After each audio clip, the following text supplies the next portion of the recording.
Hi and good evening. Dan here from YouTube, Ultimate Boston Red Sox Collector page on Facebook.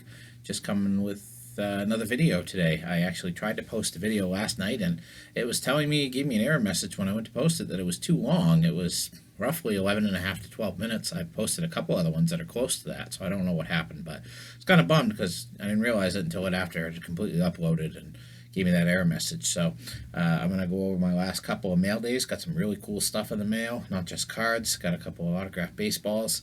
So let's get to it. All right, start with some today's mail day. We'll start with that. Just a couple of minor things in the mail today. 2020 Topps Heritage Chris Sale card. It's a single print, short print, high number. One of the 3 cards I need for the set. So I was happy to get that. Next card I received today in the mail was from the 2000 and 2001 Topps Traded. This is a certified autograph of Rick Asadorian. Those of you who are Red Sox fans probably remember this name from the late 90s, early 2000s. He was a very highly touted prospect who never did anything, never made it.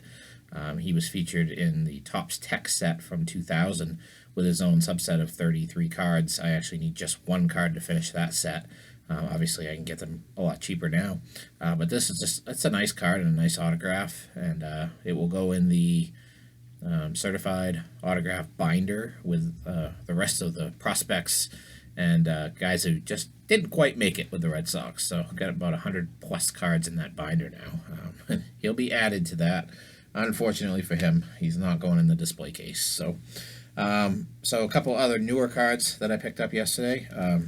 This is the 2020 Gypsy Queen Xander Bogaerts box topper card. It's like a foil version of the regular card. I actually have the Rafael Devers already. They're numbered on the back the same as the base set, so I have to get to a checklist and find out if they did every card in this style or if they just handpicked some of the better players. I'm going with that because I don't think they would do a box topper set of every card. I could be wrong. Companies do crazier things. So that's my second one from that set. Like I said, I also have the Rafael Devers. This was a nice new single print Mookie Betts from 2019 Topps Chrome, the medicine ball version. Mookie's looking pretty jacked in that picture.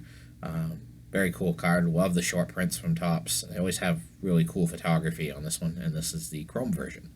So I was happy to add that. And then in the same lot came this Mookie Betts 2019 Topps Relic card. This is from the Update series.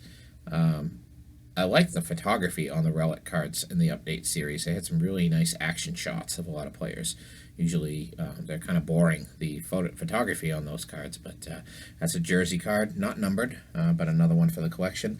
I mentioned in another video that I was pushing 500 different Relic cards. Well, that is false. I actually am pushing 550 different Relic cards now. And I will say I include in that some of the Topps Silk Collection cards that have like a pin card or a what do they call those? The like manufactured patch cards. I consider those Relic cards. Maybe they're not. So that is included in that total. So I probably realistically am pushing 500 different Relic cards. So another one for the collection. I added a couple this week, so I'm stoked about that. So now getting into some vintage stuff that I picked up. 1968 Topps League Leader card, batting leaders. 3 Hall of Famers on there. Of course, the one I care about, all the way to the right here, is Yastrzemski, and then Frank Robinson, and the recently deceased Al Kaline. All Hall of Famers. Really cool when you can get a card that has 3 Hall of Famers on it. That's, let's see, how many years old is this now? 52 years old. So crazy to think that cards from 1968 are that old now. It still boggles my mind that cards from 1990 are 30 years old. Makes me feel old. So yeah, definitely a cool card. Probably could have found a better condition one, but I got it really cheap, and like I said, I'm just trying to fill that set at this point. So another one off the 60s list. This was a big one for me. 1953 Bowman Black and White. Never have gotten around to getting any of these cards. Don't see them at shows very often when I do get to shows. And you don't see them on eBay that much unless you specifically search for them. I don't usually, and then I happened to find a guy who was breaking a set, and I was able to get 4 of the cards, I believe 4 out of the 5, from the team set. So we have Willard Nixon, Sid Hudson, Del Wilbur, and Dick Gernert. All solid condition. No creases, corner wear for sure, centering issues on all of them for the most part, but very consistent with my 50s cards that I own, and I'm very happy to knock those off my want list as well. This card right here that I'm going to show is one I got to do a little bit more research on, and I kind of took a risk with this, but for the $12 I paid for it, I was more than willing to take a risk. The seller had this advertised, I believe, as a 1921 card, and I apologize because you can't see it that well. Try to get it up there a little bit closer. The player on the card is Nemo Leibold. He's a right fielder. The card is in pretty good shape. If you can see from the back, I'm going to have to do a little bit of research on it. Baseball stars. The seller was advertising this as either a 1912 or a 1921. I'm going to have to go back and look. But regardless, it's a century old, and it's in pretty good condition for that age. I don't know if the card had borders before and it's been trimmed. I really don't have a lot of information about this card. I am going to do some research on that. I got to get online and try to find that either on Trading Card Database or Beckett or someplace that might have some more information about it.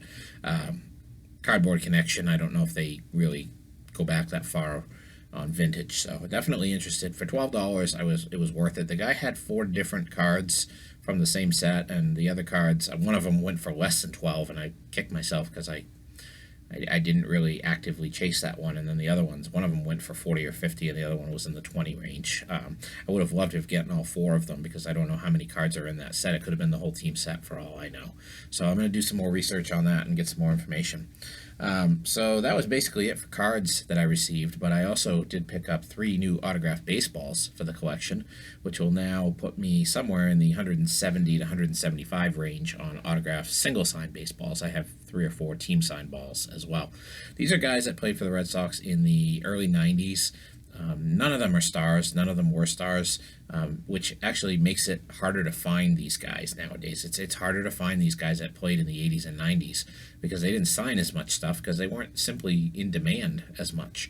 So you can find them on non-certified cards and things like that. And something I'm going to start dabbling with here soon is through the mail autographs. I don't know how comfortable people are with signing through the mail right now, so I'm going to wait until this whole thing is over with. I'm going to start combing my duplicates and checking online and going through some TTM pages and try to figure out which guys signed, because I want to go for the the retired players rather. The active players I completely wasted.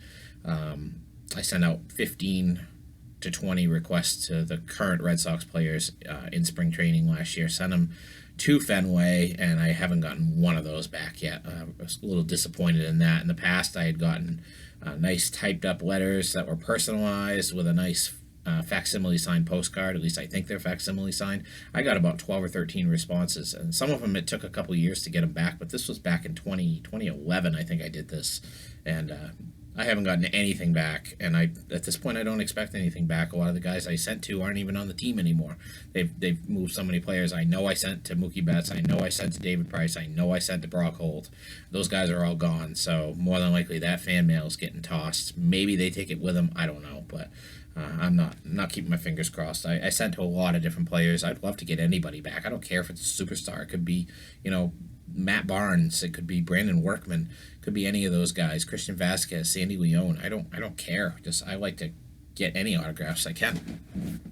All right, so the baseballs that I got, all official American League Bobby Brown balls. First one is of a guy who never made it in the majors, Greg Blosser. Good luck getting that out of this signature, but that is a Greg Blosser signature. He was a highly touted prospect in the early 90s, 92, 93. He was going to be the heir apparent to Wade Boggs at third, and that simply never happened. He never made it out of the minor league system, got a cup of coffee in the big leagues, and never produced, and therefore never made it. So you don't see a lot of Greg Blosser signed balls, but who's really looking for him, really, other than maybe me and other Red Sox collectors? So I was able to get this one. I got all 3 of these from the same seller, and I actually lost out on a couple as well. So while we're talking about heir apparent third basemen in the Red Sox system, let's go to this guy. How about Scott Cooper? Scott Cooper actually did have some major league success. wasn't a superstar, but he was a solid player for a couple of years for the Red Sox, and then he went to St. Louis after that. I think they traded him. I don't think it was a free agent deal, but I don't remember exactly.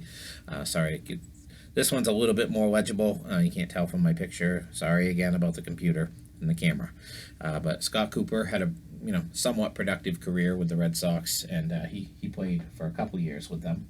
And then the last card is from a left-hander that pitched for the Red Sox back in the early '90s for 2 or 3 years, Joe Hesketh. He was in the Montreal organization before he went to the Red Sox. He had some solid years for the Sox. He was actually a pretty good pitcher. A typical left-hander. Didn't throw in that era. Didn't throw real hard. Had a lot of nasty, curveball, changeup, breaking ball pitches, and he got hitters out. And he was a solid major league pitcher, and he performed well for the Red Sox. He did all right. So I got all three of these from the same seller. With the shipping, I paid about $7.50 to $8 a ball.